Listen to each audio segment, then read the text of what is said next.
This is your host, Casey DeShock. Alaska Conversations is supported by a community of Alaskans dedicated to our state.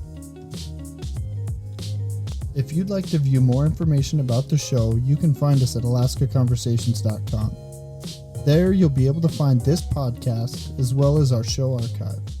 The website is another place to find information and data concerning the topics we discuss, events, upcoming guests, and more about Alaska Conversations. If you have a question, comment, topic recommendation, or a suggested guest, you can email contact@alaskaconversations.com.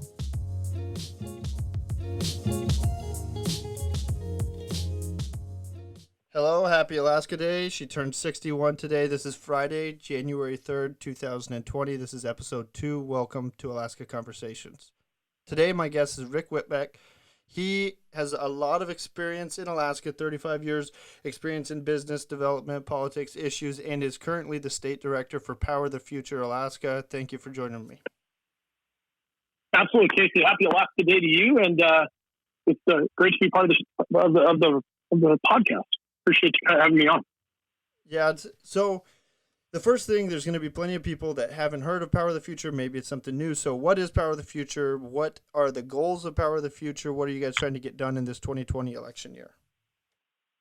Oh, thanks for the opportunity to just talk about Power of the Future. So Power of the Future is a national nonprofit started just over 2 years ago by my boss, the executive director and founder of the organization, a guy named Daniel Turner. And Daniel wanted to speak up for energy workers across the country. And so we are a nonprofit focused on really advocating for the appreciation, understanding, and importance of energy and resource development workers across America, mostly focused on rural America, which includes most of Alaska, obviously, and ensuring that they have a voice in the overall conversation of resource development. There's a lot of great organizations out there, a lot of great companies out there doing safe, responsible, technologically advanced, mind on the environment development. But a lot of times those membership organizations, the Alliance, AOGA, they're advocative for their membership groups, their companies, and they don't necessarily get down. They don't see the trees for the forest, so to speak, right? They don't focus on the individual workers. And so Daniel knew that was a gap that he was seeing kind of exploited by a lot of the environmental non-government organizations we call ENGOs, the groups out there that are trying to fight development. So when he started Power of the Future, he just wanted to give a voice to energy workers across America, not only supporting them, but pushing back on the ideologues and the environmentally extremist organizations, the radicalized environmentalists who are trying to put those people out of work day after day after day with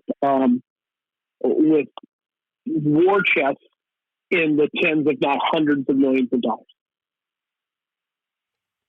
So when you're talking about energy workers, we're talking resource development workers, essentially.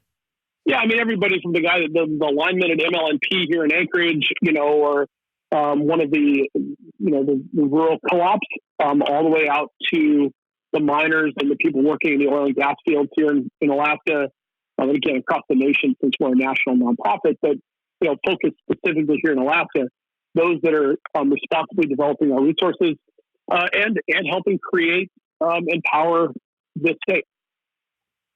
So oil and gas here in Alaska, when you look at what's happening in Prudhoe or what's happening in the Kenai, when you're trying to develop a resource such as oil, oftentimes you're not actually employing that many direct workers. So it doesn't take that many people to run a drilling rig.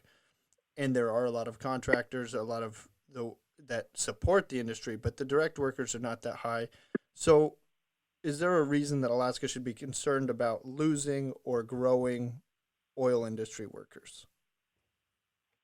Well, so let me respectfully take exception to that comment because there are tens of thousands of Alaskans working directly or indirectly, meaning for a producer or for a supplier or supporter of those producers here in the state of Alaska. And when I say tens of thousands, I mean like multiple tens. When the oil prices plummeted here 3-4 years ago, and there was increased political pressure around taxation, and we'll probably talk more about the current threat here later, I'm sure, on the show. But when the regulatory environment was not helpful, and when the political environment was not helpful, we saw 6,000 lost jobs in the oil and gas sector. That's 6,000 people who, over the span of about 4 years, stopped working forcefully, right? They either were ripped out, or they were laid off, or their company stopped doing business in Alaska and they just found themselves out of a job. And so, they may not all have worked for a producer itself, but they certainly were affected when producers left the state or went bankrupt or chose to consolidate or what have you. Well, and when you're looking at the economics of it, it's not necessarily that all jobs are created equal. So one thing for people to keep in mind is the value, or you can't say the actual value, but the monetary value of an oil job. Those are pretty high paying jobs. I don't know exactly what the numbers would be, but I'm sure that it's much more than retail or some of your other industries. Well, I think the number that I saw, so mining itself is one of the highest paid at about $108,000 a year for an average job. And remember, most of those jobs are not, 52 weeks a year actively working on a site. They're shift work. Same thing with the slope workers. So they're either 4 and 2 or 4 and 4 or 2 and 2 or what have you, but they're not, the majority of the people working on the slope and the inlet, and at many of the mines around the state, and there are 6 active, currently running mines in the state that they're called major mines. Those jobs are shift, and they still pay 6 figures on average. So yeah, not all jobs are created equal. You're out in Dillingham. There's a lot of people that make their money throughout the year on just the Bristol Bay fishery. And that's not a 52-week-a-year deal. You go in, you get your money when you can. You find something to do the other, 35 to 40 weeks a year, or you are fortunate enough to make enough money during the openers and during the season to where that sustains you for the rest of the year. So, 6-figure jobs are few and far between in a lot of the regional locations in the state. And the average household in Alaska makes just under $80,000 a year. So these jobs that are paying 6 figures are way above that number. And the rotational work, even out here in Bristol Bay, when a fisherman comes in, there are plenty of interests that are in Oregon, that are in Washington, that are all over the place. But it doesn't mean that having those workers come in doesn't help stimulate the economy of the people that have the businesses that sustain the communities, Dillingham and Naknek and Nigigik and these other communities. But that is one of the concerns. I know that you've heard about it. I know that plenty of people, as you talk to Alaskans, seems to be an emphasis on, the oil workers that are going to Prudhoe Bay, those guys are all out of state, or they are primarily out of state workers. So why do we even want to protect those jobs? What does it have to do with Alaska? And I'm sure that you guys take a different opinion on that. I just wanted to hear what you had to say about that. Well, I think that all jobs in resource development, in energy creation and energy development are there to be protected, whether you're an Alaskan working in the field or whether you're, an outsider coming up to support a job that may or may not have the talent available to it in Alaska. And again, I go back to those 6,000 jobs that were lost. Well, where did a lot of people go when they were escorted off the slope, voluntarily or involuntarily, right? They went to Williston, North Dakota. They went down to the Permian Basin. So we lost talent. So as these jobs and these opportunities come back online, and we're seeing increased lease sales or good lease sales up on the North Slope, we're seeing Tika and Willow and some of the other projects come on board now up outside of NPRA. We have the possibility of ANWR, which I'm sure we're going to talk about on this podcast. We have the opportunity for another 10, 15, 20,000 jobs over the next decade, 15 years to come online. And there's not necessarily going to be the talent available in Alaska. I hope we talk about that, and I hope we talk about vocational education, and I hope we talk about, educating today's younger people, whether they're, junior high school, or heck, even elementary school kids in some of the regions throughout the state, helping them, train and educating them on the importance of being able to go work in a mine or work on the slope. So Power of the Future is not just concerned with keeping those existing jobs protected and the importance of those jobs, Casey. We're interested in growing the number of opportunities for Alaskans to have good paying jobs, sustainable jobs, family sustainable, community foundational type jobs throughout the state in oil, gas, mining, especially when it comes to rare earth and other materials like that. Timber, you name it. There's a number of opportunities in energy creation, energy development, power development that come from that have opportunities in rural Alaska. I have a couple of years working oil and gas in Alaska in my time here. One of the things I also think that's overlooked a little bit is that you may have myself, maybe you gets a job in Prudhoe Bay and you live in Wasilla. You've been here, but your parents have left to Arizona as they get older, and at some point you leave and you become an Arizona resident because you are going to take care of your parents and you have the intention to come back to Alaska. So that is some of the reason that not everybody is in-state workers. And you also have another piece of it that once you bring in outside workers, sometimes those workers in their neighborhoods, etc., become anchors. Where do you work? I work at Dallas. I work in Anchorage, and it brings people and tourism. Some of that gets overlooked, I think, when we're looking at the numbers. But I was just going to see if we could maybe lay the employment on the table for a second. And you were talking about some of the opportunities that we have because our production numbers are significantly declining. They have been declining. And maybe you could talk a little bit about some of our new production. If you want to go just ANWR, that's fine. But we do have some production possibilities in the future. Yeah, I had an opportunity to hear, and I'm going to reference a radio show that I do every week, the Power of the Future Energy Hour. I'm just going to throw it out there, right? It's on KVNT out of Anchorage.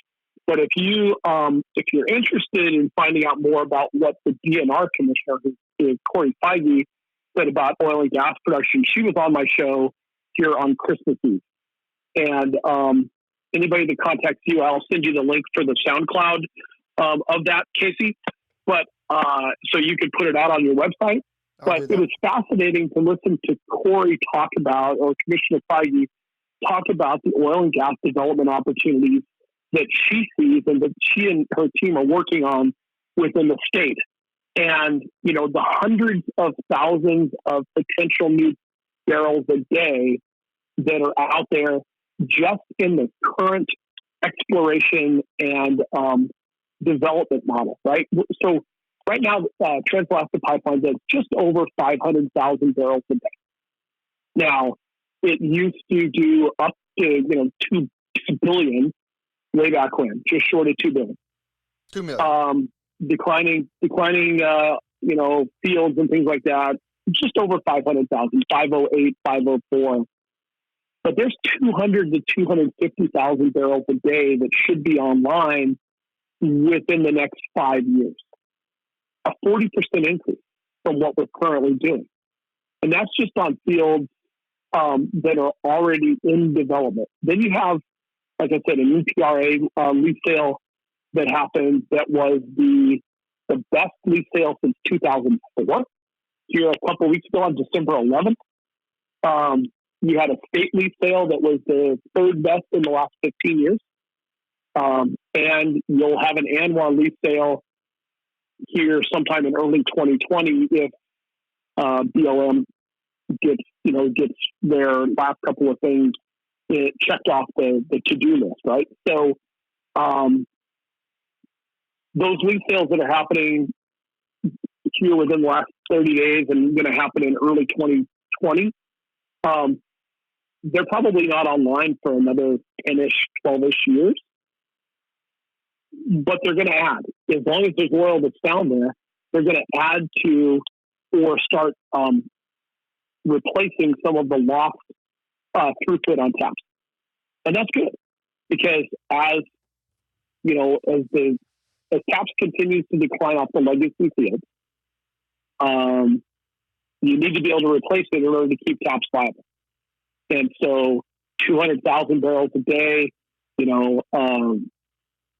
will certainly help. And again, think about those jobs that are impacted as new development comes online, as new wells are drilled, as new pads are built, as new ice roads are built, as surveying goes on. Every one of those activities require jobs, and whether they're current jobs just extending out, or whether they're growth for companies, growth for support companies, what have you. Those are people going to work, helping responsibly develop Alaska's resources, and putting communities and families in a better position than they would be without the job. There's two things that are going to come to issue, or that are an issue that I see. The first one, I'm not sure if it's something that Power of the Future, or it's definitely not something that Power of the Future is going to be addressing, but it's something for us to keep in mind, is that as we replace the barrels of oil that we're losing when it comes from Prudhoe or Kuparuk or more state land development, and it switches to NPRA and to ANWR, that's going to be less revenue into the state coffers as we produce it. Those barrels of oil are not the same as the Prudhoe Bay barrels. That's just something that we have to deal with. The second thing, though, is that oftentimes people look at, okay, our residents are saying we need to change something because we don't have the same amount of revenue, and this is what's going to happen over the next 10 or 15 years. And when I was studying energy policy, the belief was oil was always going to be $150 a barrel. It's never going to change. Right. If fracking came, it changed it. Right now, we're looking at we just bombed Baghdad. Things are going to change. Middle East tensions. Alaska's oil everything can change so quickly, and we're making the policies based on what we're seeing today. So, do we have? I know that we're going into a ballot measure fight here, 2020. Do you think that this ballot measure has anything to do with, or that it's? Are you hearing that it's actually going to be impacting somebody's investment decisions, or is this all just kind of noise? Well, can we take a step back really fast from the ballot measure? And I'll get to it, but I want to go back to something you just said about energy policy and energy forecasting. Back when I was entering the marketplace and as a worker back, early 90s. The long-term forecast was exactly what you said. Oil was going to have a shortage over the next, 15, 20 years, maybe the early 2000s. There wasn't going to be, people were going to start rationing. OPEC was going to be the dominant, worldwide player and be able to basically control prices. And don't be surprised if prices climbed above 150. Well, thank God that hasn't happened, right? I mean, for a short period of time it did, like during the Iraq conflict and things like that. But America now, the U.S., is a dominant world player because of technology, fracking, and things like that. America, for the first time in decades, is energy independent. Meaning, what happens in the Middle East, when the refineries were bombed here a couple months ago, that previously would have been a catastrophic event, right? Middle East conflict would have been something that oil futures would have gone 120, 150, higher than that. Who knows? But now, because of the sheer numbers of, That's a great point. I mean, I wasn't really thinking about the oil futures. I paid attention to the prices today a little bit. Oil went, I'm looking at WTI, went from 61 to 63. I think Alaska oil's right around 70. You would kind of expect and you even saw much higher when, in other conflicts. Didn't go up very high, relatively speaking. Right. I mean, we're talking about a 5% increase, right? 3% increase. Think about what would have happened 20 years ago. It would have doubled overnight. Maybe not, but I mean, certainly you would have seen 20, 30, 40% increases. But because America has so much current petroleum output, right? Alaska used to be number 2 behind Texas. Now we're number 6 as far as barrels a day of production. Who's passed us? Well, Colorado's passed us because of fracking. Permian Basin, New Mexico's passed us because of fracking. North Dakota passed us because of, basically because of fracking and because of a huge, opportunity there. But we still, as Americans, are energy independent now for the first time in decades. We're, under President Trump, trying to establish an energy dominance position. Certainly in oil and gas, we're close to that, right? We are reaching the point where we are a global leader and not a global follower when it comes to oil and gas. But we are a global follower in rare earth materials, in copper and gold, in mining opportunities, and that's one of the things that I think Alaska is really well positioned to really help lead the U.S. into that type of dominant position, or at least independent position, or at least less dependent position. And let's make sure we talk about that here on the podcast. But I told you I'd go back to Alaska's fair share, and the Alaska fair share ballot measure that's proposed right now. I've seen and spent time watching and being involved with the last 4 what I'll call oil ballot measures, or oil and gas ballot measures, or in the last case with Stand for Alaska, the overarching destruction of resource development in Alaska had that passed, and thankfully it didn't, right? But Alaska's fair share is a poorly written, ambiguous, non-specific attack on the oil and gas industry. The legacy fields that Robin Brenna and his crew of supporters of the Alaska Fair Share Act are saying need to be taxed at almost triple the current tax rate. Think about that. It almost, what other industry in Alaska would be able to handle a tripling of its tax base? A tripling. Well, and that's what this. So think about any single department, and I think this is something that somebody that's on that side, or maybe that thinks that the oil industry can sustain these hits. You need to think, okay, well, let me just grab something else. Let me grab a school budget and say we're going to triple your overhead costs or something like that, and we're not going to give you any more money. Those costs. Or how about this? Yep. Any person who has a home and they pay property taxes, right? For the benefit of the community as a whole, we're going to triple your property taxes. Because effectively, the royalty amounts that they're talking about, the taxation of the oil coming out of the ground on these legacy fields, which have hit peak and now we're on a decline, right? So it's more expensive to get oil out of a declining field than it was when it was nearing peak or approaching peak production.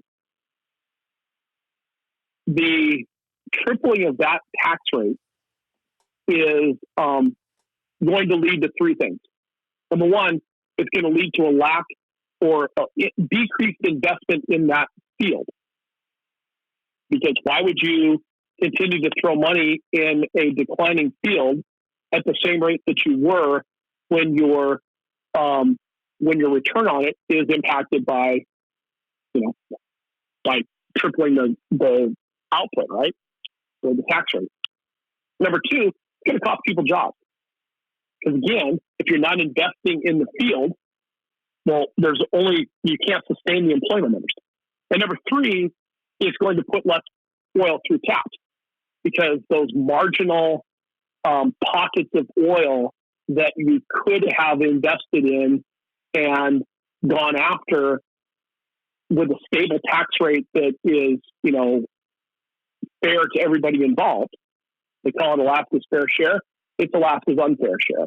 But in a fair tax structure like we have right now, that they want to change, marginal pockets, the supply and demand curves shift, right? And what's marginal now just becomes unrecoverable later. Well, I'm gonna do a little bit of this. Will be under our podcast when you go to AlaskaConversations.com. I'm not sure, and I think some people would give some pushback about maybe if you've already made the capital investments, that once you get to the legacy fields that you don't have the same investment, so those dollars are more profitable. But I actually don't know the answer to that. I think that's something somewhere that or something that somebody would bring up and say that's why we could tax that more.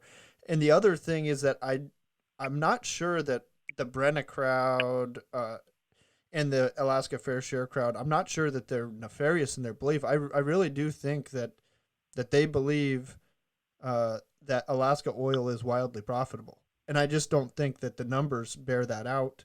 I don't know how anybody could explain that. But the belief is, and when Alaska oil was developed, the Trans-Alaska Pipeline, the way that the entire environment was when it was being voted in the Senate, they believed that Alaska oil would be the most profitable oil in the world. It would be close to Saudi Arabia as far as well pressure, how much oil you could produce at a time, the costs, etc. And that hasn't played out, and I'm not sure that mentality has ever changed. So now we're still looking up there and we're saying, all right, well, Alaska oil is wildly profitable, but I'm not sure that that's exactly the case. Of course, you're making money. Let me cut you in here just for a cut in here if you don't mind. So here's really, in my opinion, and it's not just my opinion, here's the problem with Alaska's fair share and the thought process behind this initiative. This isn't just an attack on the oil and gas sector. This is a prop up for the public sector unions. This is, let's grab more revenue to the state to offset the shrinkage of state government. Now, I don't know of anybody in the state, at least none of my friends, and I have a wide range of friends, who believe that we can sustain the current state budget and the current state makeup and not cut the state budget somewhere. I don't know of a friend out there of mine that says the state government is too small, or the state government is overly efficient, or that state government doesn't have pockets of cuts available to it.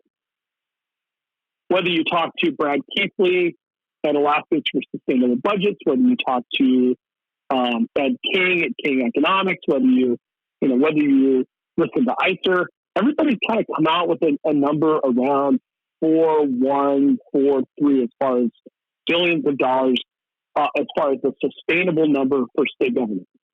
And we're not there. And although Governor Dunleavy tried to get us down there, you saw the pushback.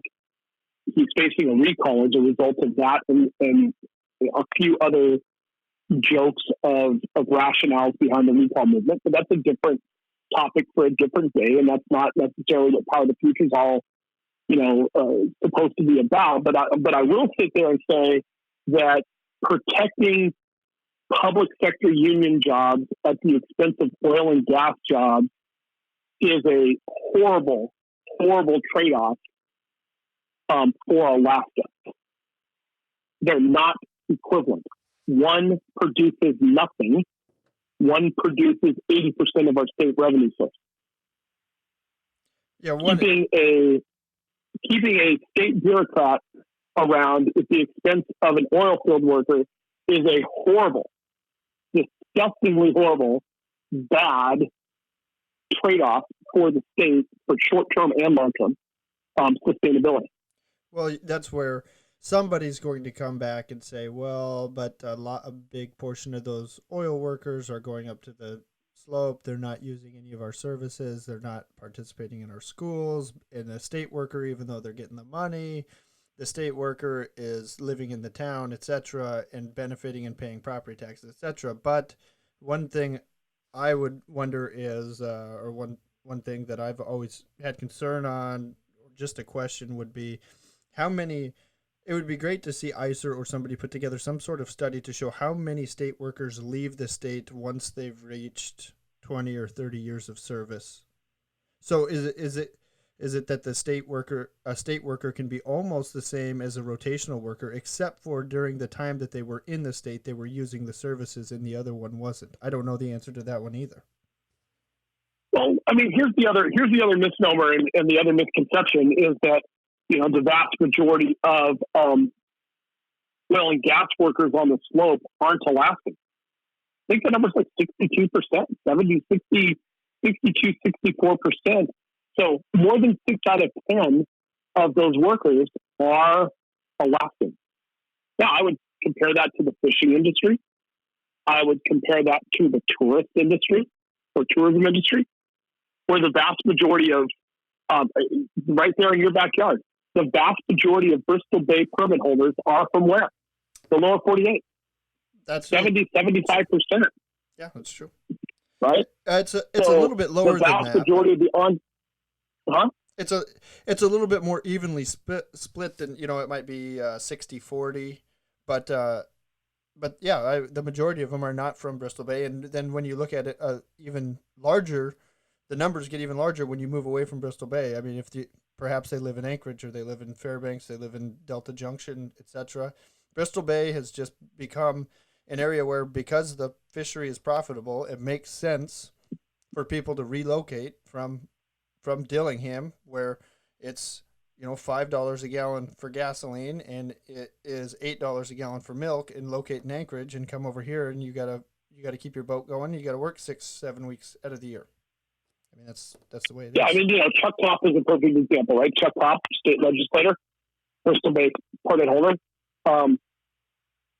He's not, moving himself out to Dillingham. He's working his, 10 weeks a year out of Anchorage. And then he's going down to Juneau and representing Southwest Anchorage. I don't have any problem with that.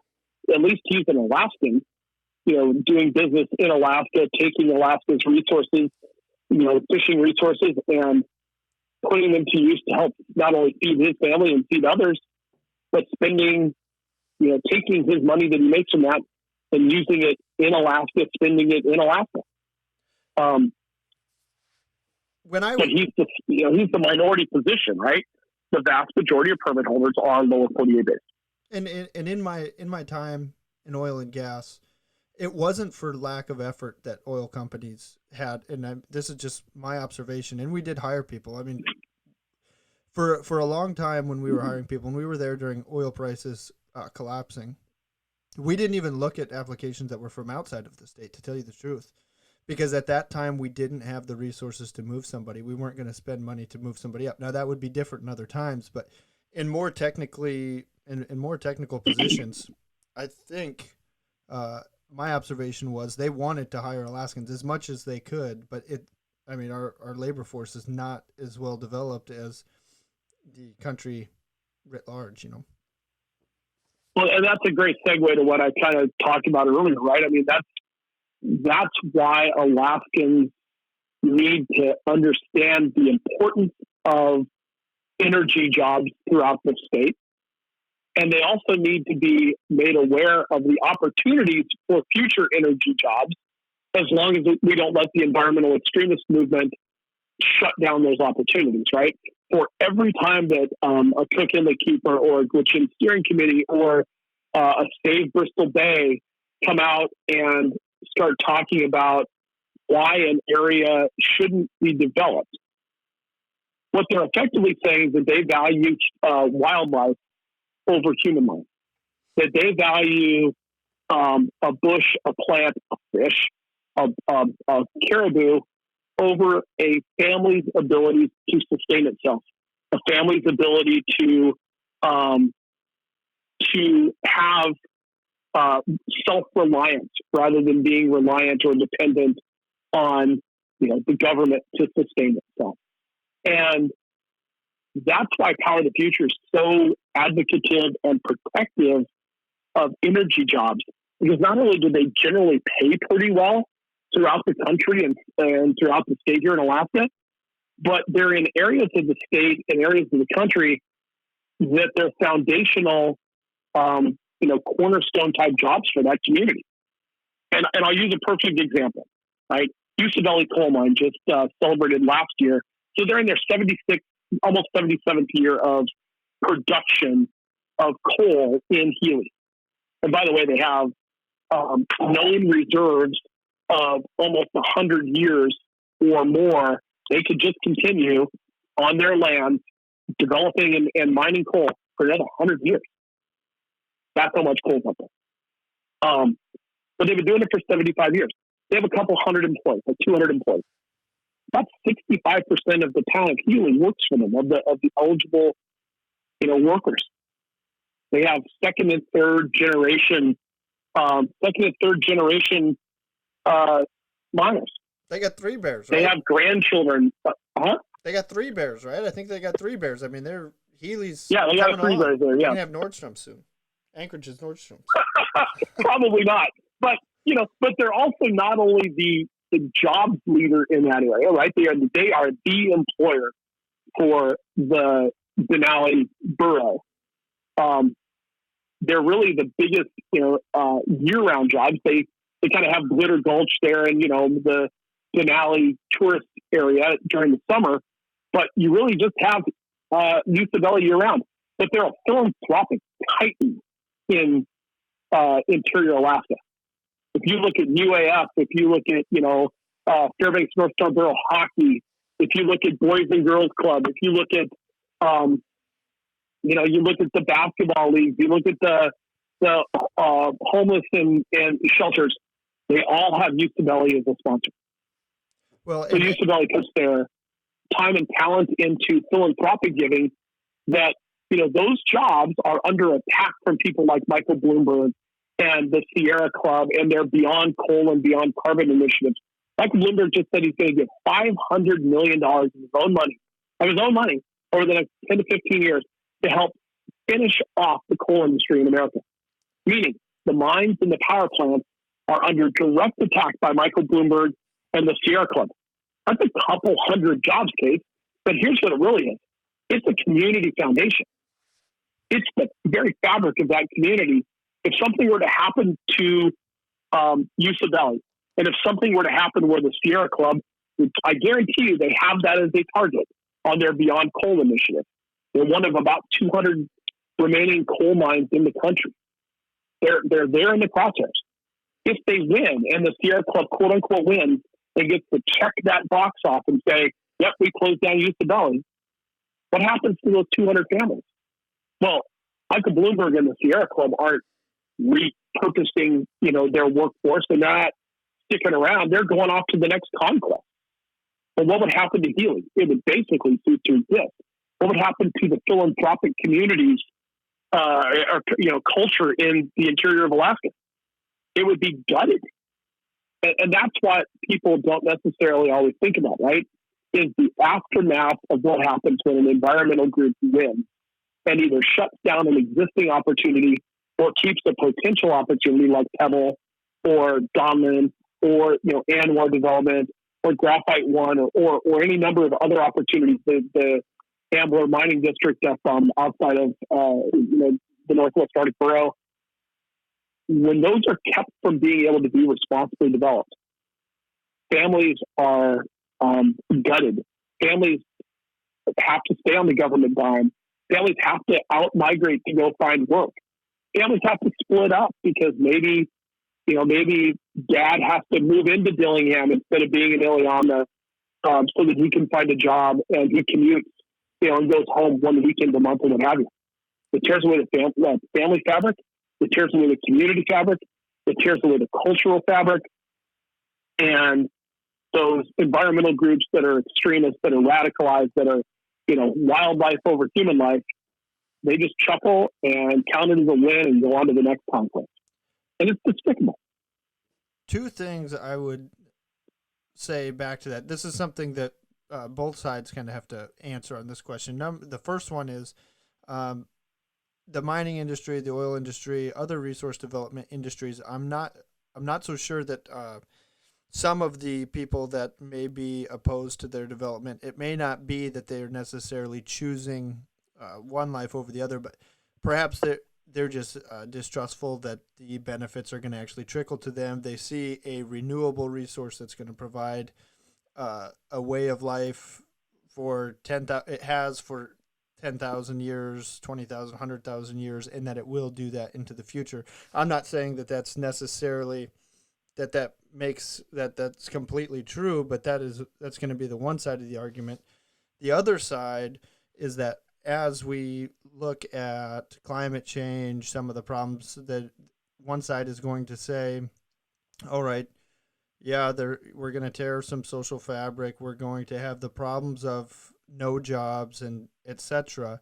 However, if we continue on our current path, we are going to see massive climate change, and that is going to disproportionately impact rural Alaskans who are more reliant on subsistence, and it actually probably is going to benefit most of the urban Alaskans because you're going to see it in lower heating bills, etc. But one point about the mining industry, irrefutable fact, of all the 6 mines, everywhere that there is a mine, it is either the largest or the second largest taxpayer in that borough.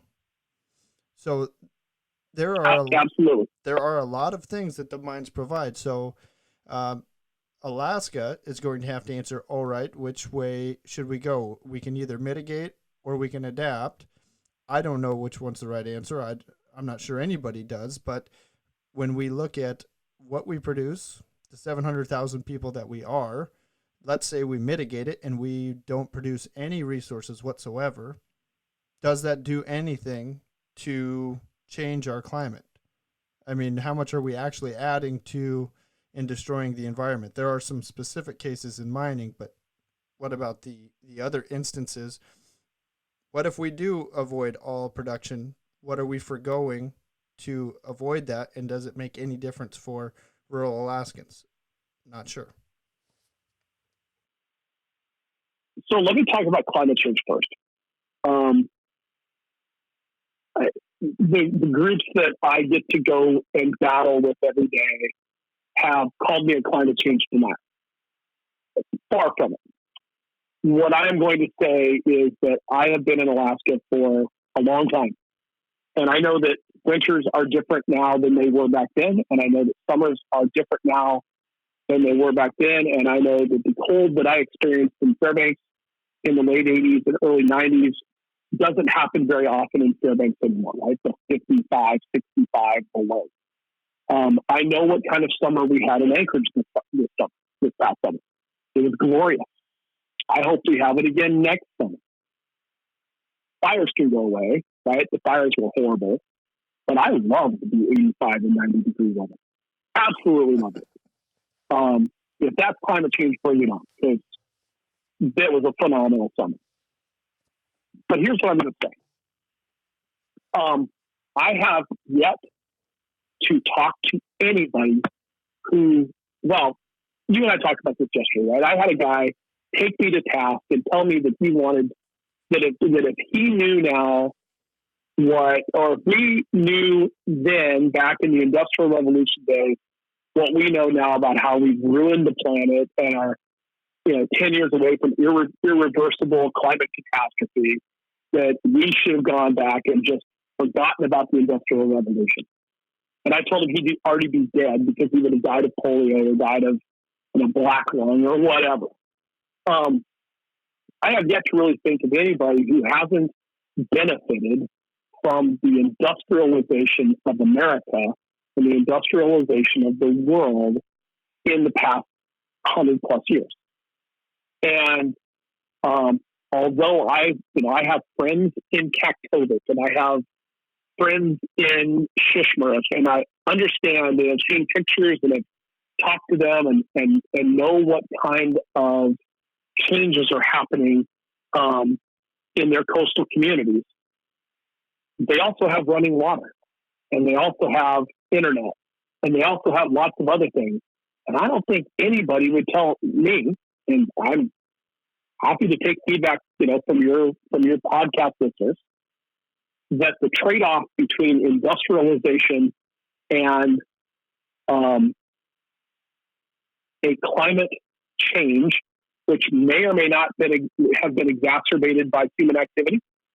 Obviously, some scientists say yes, some scientists say no, some say it was accelerated, some say it's part of just the natural ebbs and flows over the last, hundreds of thousands of years. But the technology that we have today, to me, is worth the risk. And by the way, if people who are preaching the doom and gloom scenario of the world's going to be irrefutably changed, irreversibly changed in 10 to 12 years, truly believed that deep down in their heart, the way that they say they do, then they wouldn't be making some of the decisions that they're making. Obama and his, buying homes on Martha's Vineyard right by the ocean. Well, if the ocean's going to rise, then Obama just bought an underwater house, right? If that's really going to happen, then people are still living hypocritically for it. I'm just going to say, where's the irrefutable proof? And would you take back the last 100 years of technology and life-changing events? Again, finding a polio vaccine, et cetera, finding radioactivity that causes cancerous cells to shrink or disappear. Would you trade that off for what we're facing potentially in climate changes? I would tell you that everybody, if they really thought deep down inside, would never want to go back to the pre-industrial revolutionary age. Prove me wrong. I want to hear it. If somebody thinks we should go back to the pre-industrial revolution, I'd love to hear the rationale behind that. Yeah, I don't think anybody's going to be able to win that argument with you. But as the climate is, noticeably changing, there seems to be a consensus. There seems to be something that we need to do about the climate, and regardless of whether it is 100% that okay, it is man or not, I think that's kind of irrelevant. We've got to do something about it, and when we look at, especially in rural Alaska, there's going to be some winners and some losers, right? And so, regardless of what happens, we do have to stand ready. We have some villages that are falling into the ocean. We have other villages that have terrible infrastructure problems. And we're going to have, that's going to end up having to be something that we address. However, what I would also want to know from either side would be, okay, we can adapt by moving a village, etc. But if we mitigate and we say we're not going to produce anything here, we're not going to do any more resource development, where do we get the revenue to adapt? So we're going to have to adapt regardless, but we need to also have revenue if we're going to adapt. So that's one of the things I'm not crystal clear on. I'm not sure anybody is, but it is something that we got to think about going into the future. I also go back to these, extremist organizations that are fighting any and all development, right? I go back to Cook Inlet Keeper and Alaska Center. I call them still Alaska Center for the Environment. They're the guys that back, in the 90s, early 2000s, all the way through late 2000s, were fighting projects like this to sit in the Watana Dam. Why? Because it might have harmed fish. Are you flipping kidding me? Had Cook Inlet not found a bunch of gas underneath it, and had we not had basically a glut of natural gas that powers my house today and may power down the road Donlin and Maypower Pebble and Maypower villages, and and be able to bring a cleaner way of heating homes. Well, hydro is one of the cleanest energy sources out there. The Watana Dam at the time would have provided somewhere between 30 and 40% of South Central Alaska's energy needs. And yet it was fought by these same groups who supposedly want to transition from fossil fuels to renewables. Why? Because fish needed to be protected over power, which goes right back to my earlier argument that these idiots, and I'm going to call them idiots, that value wildlife over human life, that value a plant or a fish over a family's ability to sustain itself in Alaska, need to be called out for their idiocy, their idiocy, Casey. Well, I mean, so on that, you and I will we'll disagree on that one because there's different perspectives, right? So, the truth is, if anybody's being honest, fish, let me just use Bristol Bay for an example. Fish are an important part of everyday life in Bristol Bay. It's part of the culture. It's part of the subsistence, etc. Nobody is, while it is true that nobody is living an entirely subsistence lifestyle, there are some fishermen that are making all of their money and subsisting by the fish. There is a lot of lodge activity. There's a lot of sport fish that goes on, and you have basically the last great wild run of salmon here, and it mixes with one of the greatest deposits of ore that the world has ever found. And it's something that human beings really have to, as humans, we're going to have to look at it and come up with our values. This is something that, one thing that I would say is that Alaskans should be deciding this, and it shouldn't be something that, because you testify in New Jersey 100 times, that you're the one that's deciding it. But most Alaskans have decided that they're anti-Pebble, for example. But we have to weigh what that means. They were anti-Pebble. They were anti-Pebble on the previous iteration of the mine plan. Correct. Yeah, I mean the mine has changed, and but you would also find people that say, okay, look, but if you build this mine, you're going to expand the mine down the road. That's what's going to happen. And I love the camel under the tent philosophy of people like Alana Hurley and the Save Bristol Bay Coalition and Trout Unlimited and Brian Kraft. And again, a lot of those lodge owners and a lot of the fishermen who are ignorant to the science behind Pebble. And I've spent a lot of time studying Pebble here this last year and talking to people at Pebble.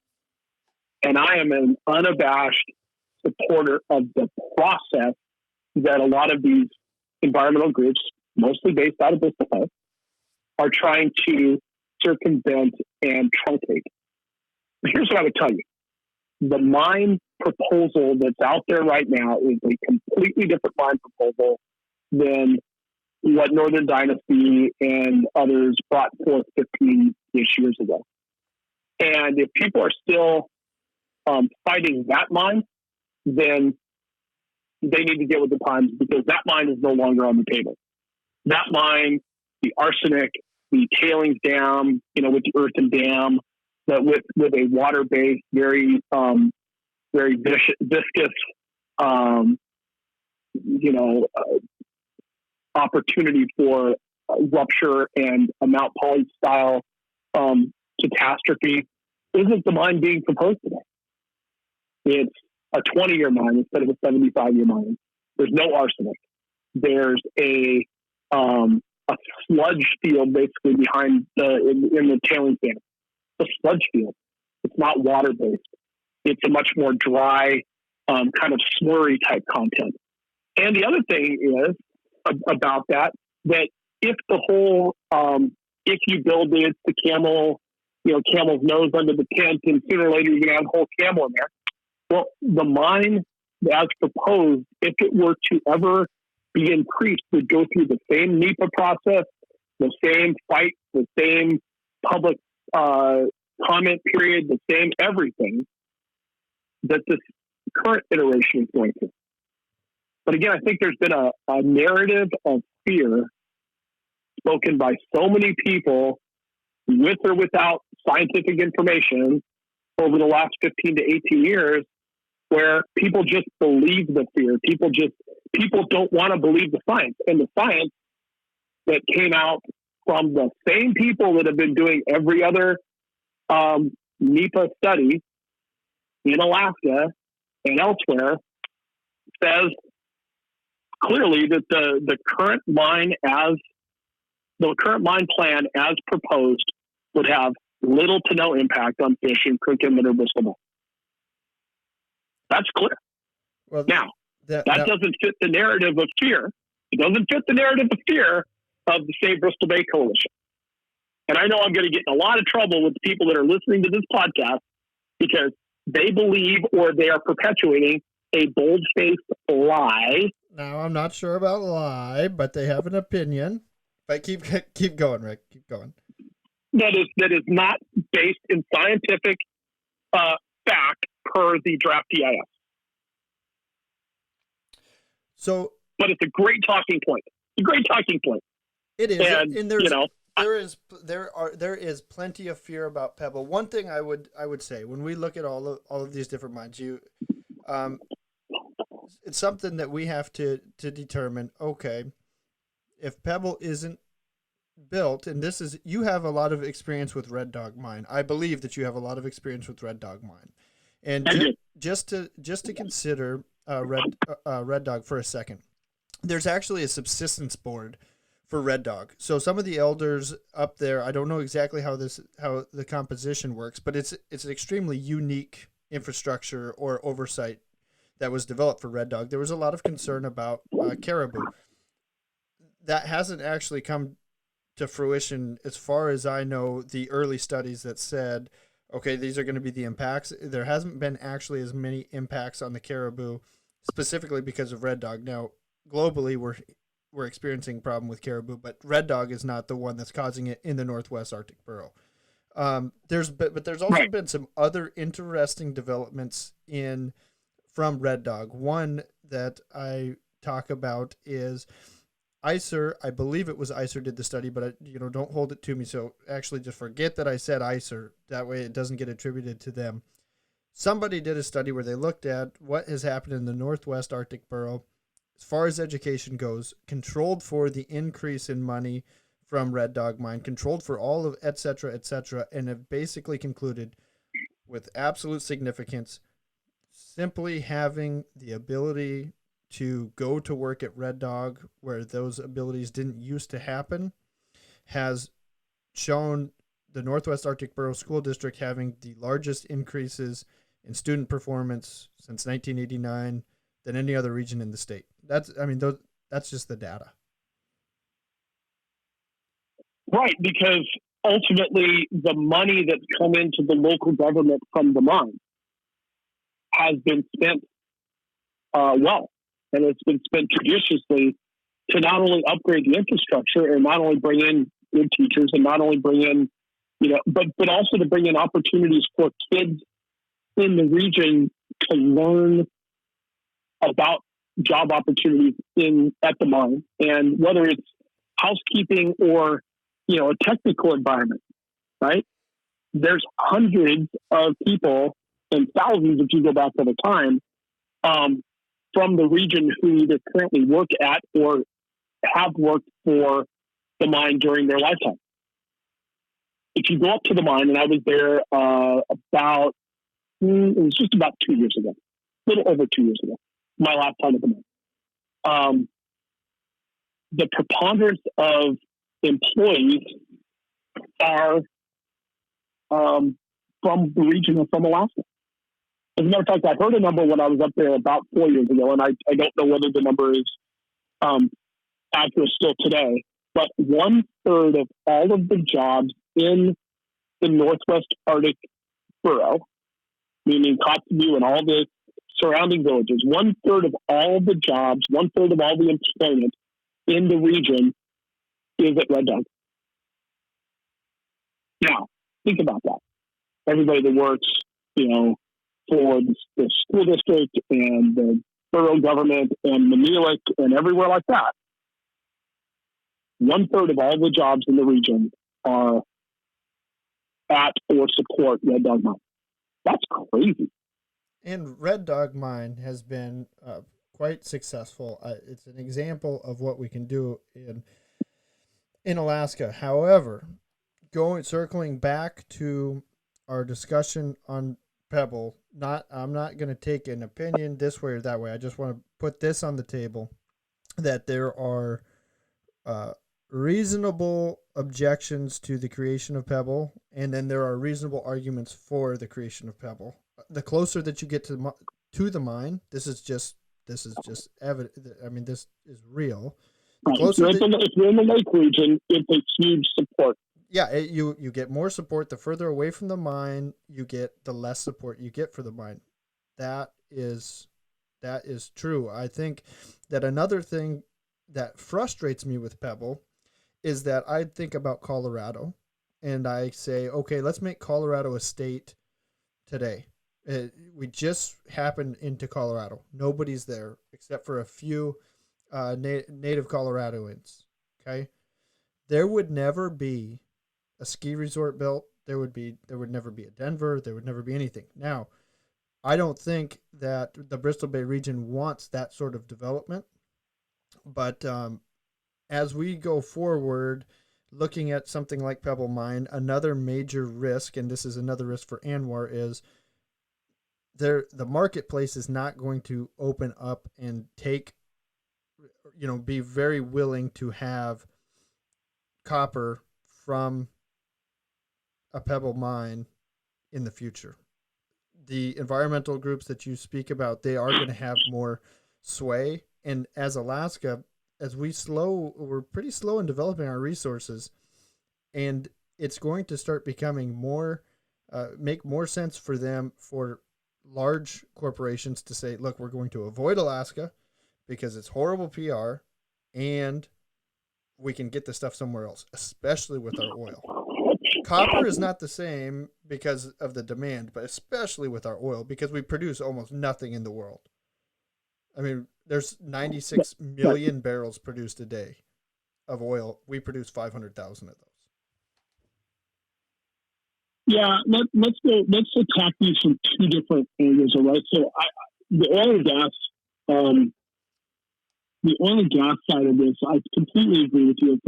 If we as a state and we as a nation are unsuccessful in opening ANWR here within the next couple of years for exploration and to go ahead to develop the 1002 area, the Arctic Plain, I don't see ANWR ever being developed. If the political pressure and the environmental extremist organizations win and shut down the time frame for developing and opening ANWR, then I don't see ANWR ever being developed, ever, because of, like what you said, the environmentally green movement, trying to get off of fossil fuels, the overall amount of oil in the world, the opportunities that are already existing in the U.S., in Appalachia, through fracking, in North Dakota through fracking, Canada's tar sands area, fracking behemoth, Artesia area, and in New Mexico and the Permian Basin, between New Mexico and Texas. I mean, all of those opportunities will make ANWR that much more tough to develop. Now, I'm going to contrast that a little bit with our favorite Bristol Bay subject, right?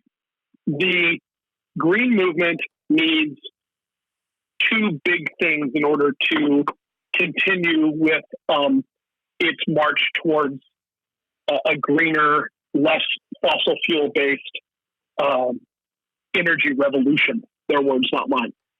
One is copper, because that's how storage opportunities are going to become more and more prevalent, right? Batteries need copper. Wind turbines need copper. But so do cell phones, so do computers, so do, so does so much of the green movement's necessary products, right? And supplies. The largest copper deposit in North America, Pebble. The largest gold deposit in North America, or second largest, Pebble. But I mean, really around copper, a green movement needs copper. And they can either source it from a country that doesn't have OSHA regulations, doesn't have child labor regulations, doesn't have the safety standards and the environmental standards the U.S. has, or they can get it from the U.S. And the largest opportunity is Pebble. So, copper aside, Pebble aside, copper's kind of a big thing in the green movement. But the other thing, Casey, is that an environmentalist who doesn't see the need to mine Alaska for its rare earths is a hypocritical environmentalist, right? Because there's so many things that happen, so many different materials and rare earth sources that are almost 100% mined by China. And we can talk about the socioeconomic side and the political pressure of being basically held hostage for these products by a country that doesn't like us. It hasn't liked us for 50, 100 years, right? We are basically held hostage by China for rare earth materials. And that's a shame.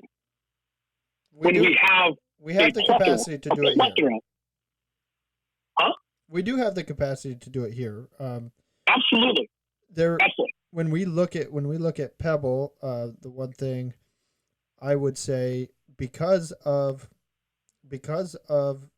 the fish, the industry over here, the way of life, subsistence, and it's not just the fish. You're talking about caribou and other wildlife, and it's more incumbent on Pebble to prove that they will do it safely than it is on somebody in the region saying, I don't think that you can do it safely. And that would be true of any. Well, I think that Pebble's response, or the U.S. government's response to the Pebble plan and its draft EIS, has shown that it can be done safely. And we may just have to disagree on this, right? Because if you talk to United, or if you talk to United Tribes of Bristol Bay, and if you talk to the Fishermen's Coalition and Trout Unlimited and Brian Kraft and his lodge, there's no way that they can take the risk. Well, there's no risk. If you read the draft EIS, there's little to no risk. And, any risk is risk. Well, yeah, guess what? I can stand out in the middle of the street and get hit by a car, or not get hit by a car. But if I go out in the middle of rush hour, I probably have a bigger chance of getting hit by a car. If the mine that was proposed 15 years ago was still the mine today, it probably wouldn't have had the same response from the Army Corps of Engineers. It's a different mine. It's a different time. It's a different plan. The people that are fighting it, I think, are fighting it for legacy and historical reasons, not practical reasons. We can agree to disagree on that. But an environmentalist who calls for a green economy and green energy and no more fossil fuels and a Green New Deal and all of those destructive to Alaska's job situations shouldn't be fighting Pebble, and certainly shouldn't be fighting the Ambler Mining District, and shouldn't be fighting Graphite One, and shouldn't be fighting the Palmer Mine, and shouldn't be fighting a lot of other opportunities in the state, because it will supply the green movement with so many necessary components in a non-politically threatening situation. Just like the way that Iran, Iraq, Saudi Arabia used to be able to basically control the price of oil and the panic factor in the U.S. China could do it today. They could say, I'm sick and tired of this whole Trump, trade embargoes, increased stress. Screw it. We're not going to allow rare earth materials to go to the U.S. effective February 1st. What would be our response? Uh-oh. Yeah, we would have very little. We would have very little that we could do in that situation. I'm sure that I don't know exactly, nationally what we have for reserves or what's being mined on a given day. I understand I understand the 6 major mines in Alaska, some of the proposed mines, especially Southwest Alaska with Donlin and Pebble, but I don't know where we're at nationally. I don't know if it's one day. We import almost 100% of what we use. Almost 100%, like 94, 95% of most materials, and 100 of others. So we'd be over a barrel, which is why opportunities like the Ambler, district and Pebble and Graphite One and places like that are so utterly important to, I call it U.S. energy security, national security, and I'm not the only one that says it, right? Those are those positions and those mines that should be protected and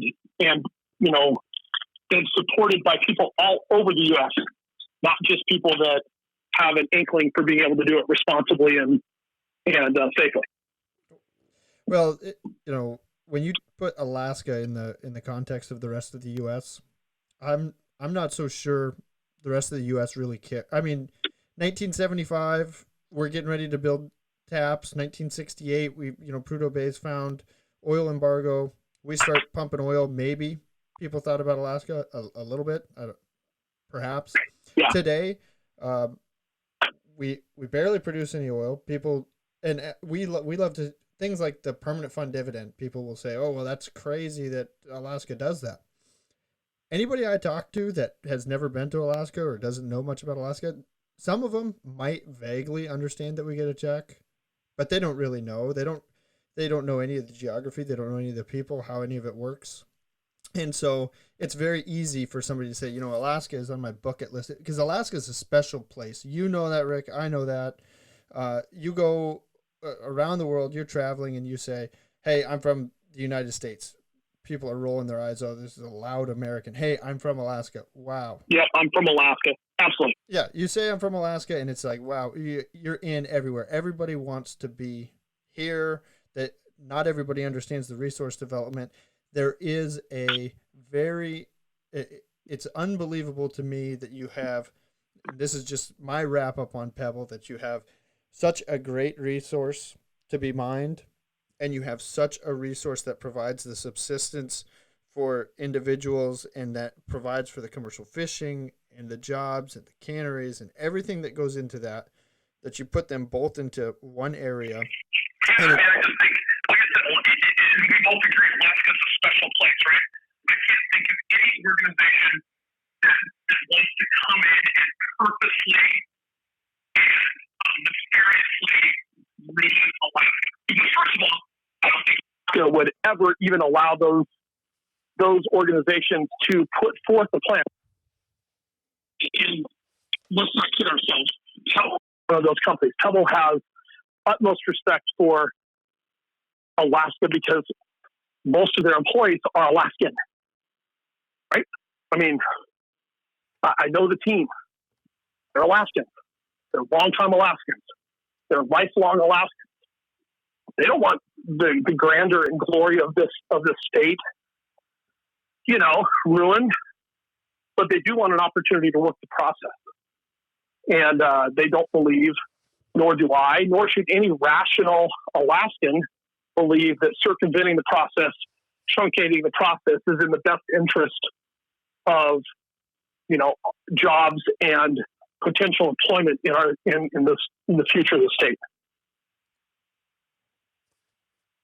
Wrapping, let me just wrap up the Pebble topic with it's important that an organization like Power of the Future is making it. You're making a case for it. Save Bristol Bay, making a case for it, but it's all of the individuals that are listening to the back and forth that somebody, you need to get both sides of every story. Take a little bit of time, understand it. In this case, you and I are going to disagree on Pebble. You and I agree on basically everything else when we're talking about this resource development, but it doesn't it doesn't mean that you're right or I'm right in this situation. More than likely, if you have any sort, if you can just look, you can believe that, okay, Pebble will probably someday get built. And I think that people are justified in fighting Pebble Mine. People are justified in fighting for Pebble Mine. But I don't think that we need to go to the point of, setting explosive devices in people's cars and having it tear the communities apart, because that is another thing that happens, especially here in Bristol Bay, is that if you're talking back and forth, an issue like Pebble Mine shouldn't be something that just tears the community apart. We need to have a dialogue about it. We can discuss about it, and people can have differing opinions. And I totally agree. I mean, there is a vitriol that is really not good for Alaska or Alaskans when you get into a lot of these resource development opportunities, right? The problem is that the fear mongering, and I'm not saying Pebble, I'm saying the environmental extremist points of view are fear at its finest. And I call it the reverse Field of Dreams effect, right? If you build this, if you develop this, then this is guaranteed to negatively happen. Caribou are going to die. Fish are going to die. You will kill off the culture. You will ruin this this area.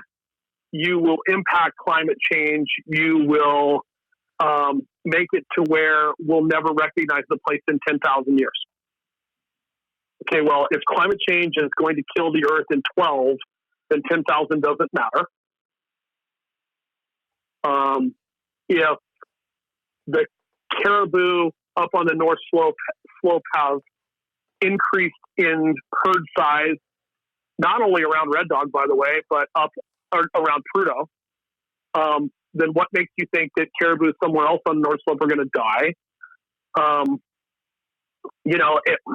It's just a feelings-based, fear-based argument, and I'd rather deal in facts. And the fact is Alaska needs new revenue sources. The best way to get revenue sources is not to gut the oil and gas industry. It's to bring forth additional opportunities. People in Alaska need jobs. We're the highest unemployment rate in the nation. We're almost double the national average. That's despicable. And much there higher are in areas rural of Alaska. Huh? And much, much higher in rural Alaska. We look at our unemployment rate, but we don't even consider rural. There are there are places in rural Alaska, Bristol Bay census area among them, that outside of a period of time, we'll call it fishing season, are in the 25 to 40%. And I'm going to say that number is actually higher because after a while, you just stop reporting that you're looking for work. You just stop looking for work, right? So you're not included in those numbers. You live there, Casey, is one half of eligible, able to work residents in the borough as a whole an unreasonable number? I would tell you no. I would say that anybody that's building a business in the Bristol Bay borough, Bristol Bay region, larger Dillingham census area, one of the largest hurdles is finding labor to grow their business. So there is a problem with that, and there must be a reason why it's hard to get somebody to come to work all the time. One other thing, though, another point that some people may be missing is that when we look at unemployment numbers, we don't always take into consideration subsistence activities. And I know that some people don't want to give that as much credibility, etc., but subsistence activities are not being counted as employment. As far as I know, there's not very many people that are doing subsistence 40 hours a week. However, there are some people that are providing a pretty substantial amount of food, nutrition, etc., heating through subsistence activities, and that accounts for some of the difference, not nearly all of it, but it is some of the difference. Sure. I would tell you that you're right. They underrepresent the people who are working in a subsistence lifestyle, subsistence, day-to-day activities. But they also underrepresent, they underrepresent the number of people, like I said, who have given up hope and don't say they're looking for work anymore, especially in rural communities. I was in a village in the YK region last year, and I was talking to a friend of mine who has been without work for about 9 years. And I met this gentleman in college. We've stayed friends since then. And I said, how are you doing, first of all? And he's like, well, I do what I can. I fix snow machines. I'm pretty good with my hands. I do what I can. But as far as full-time work, haven't had it for just under 9 years. Don't see myself, finding a job now because there's not, more than half dozen good jobs in the village that I'm qualified for. And I said, you have a college degree. Why are you not qualified for it? And he's like, well, I have a felony. And he didn't go into details, and I didn't ask, right? But he doesn't count himself. He doesn't check in for unemployment. He's gone past his eligibility, but he's still unemployed. Right. He may not be counted as unemployed, but he's still unemployed. He's not receiving state bennies. He's not receiving, he's not signed up for any of the services. So therefore, he doesn't count. And I'm sure there's a lot more of those people, not only in rural communities, but in Anchorage, who once they've gone through the period of time that they are eligible for services, I'm sure they stop reporting, and I'm sure they stop calling in, and I'm sure they stop, self-identifying, and they make do with however they can make do. But what if we had another 10,000 jobs between the mines and ANWR that came up in the next 10 years?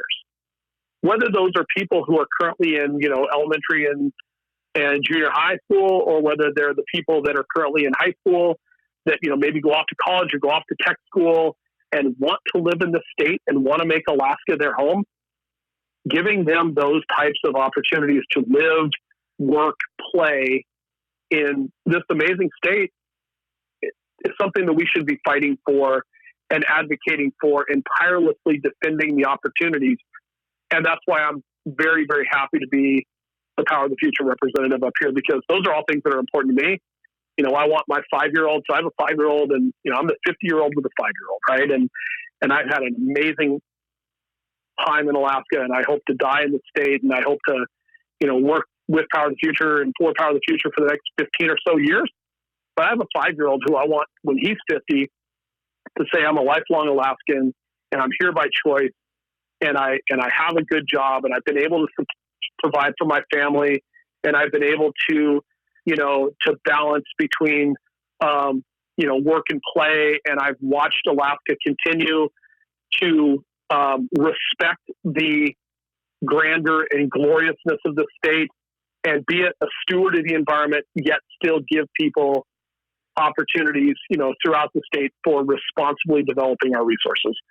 And when it comes to the end of the day, isn't that what every parent wants, right? They want the best for their kids. And to me, the best for my child would be for him, should he so choose, to be able to, do what his ancestors did and do what his, hopefully, progeny and offspring will do for the next 10,000 years, which is live, work, and play in this great state. And you've got a 5-year-old. I've got a 5-year-old. You talked earlier about maybe people with global warming would make different decisions. When you're raising young children in a state, you're making the ultimate bet that the state has potential. You wouldn't ever want to sentence them to a life of despair and no hope. And so having a child in Alaska is vote enough. I appreciate that you came on. We had our disagreements. We agreed on some of the things.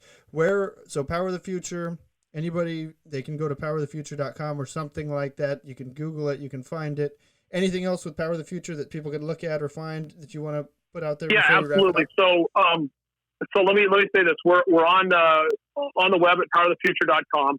We're on Facebook at Power of the Future. We are on Twitter.